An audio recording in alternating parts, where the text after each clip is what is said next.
സമയത്ത് ഒന്ന് റിലാക്സ് ആവാൻ വേണ്ടിയിട്ട് ഞാൻ കണ്ടെത്തുന്ന ഒരു ഉപാധിയാണ് എന്തെന്നറിയാം,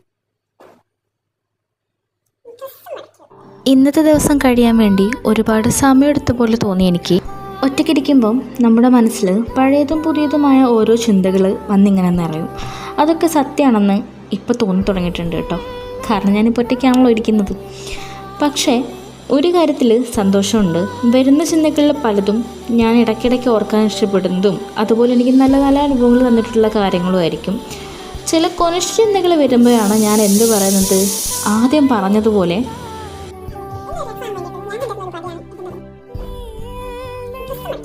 ഒരു 2 മാസം കൂടി കഴിയുമ്പം നമ്മുടെ യമുനുവിന് 3 വയസ്സ് തുടങ്ങുകയാണ്. അപ്പോൾ തന്നെ നമുക്ക് പ്രീ സ്കൂളും ചേർത്താനായിട്ടുണ്ട്.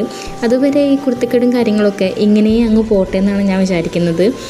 അത് കഴിയുമ്പം, അതായത് 2 മാസം കൂടി കഴിയുമ്പം നമ്മുടെ മോന് അറിവിൻ്റെ ലോകത്തോട്ട് അങ്ങ് എത്തുകയാണ്. ഞാനൊന്ന് കിച്ചണിലോട്ടോ അല്ലെങ്കിൽ ബാത്റൂമിലേക്കോ പോകുമ്പം ഏങ്ങി കരയുന്ന ആൾ എങ്ങനെയായിരിക്കും പ്രീ സ്കൂളിലേക്ക് പോകാമെന്നുള്ളത് എനിക്ക് ഇപ്പോഴും കൺഫ്യൂഷനുള്ള ഒരു കാര്യമാണ്. എല്ലാ അമ്മമാരും അങ്ങനെ തന്നെ ആയിരിക്കുമല്ലേ.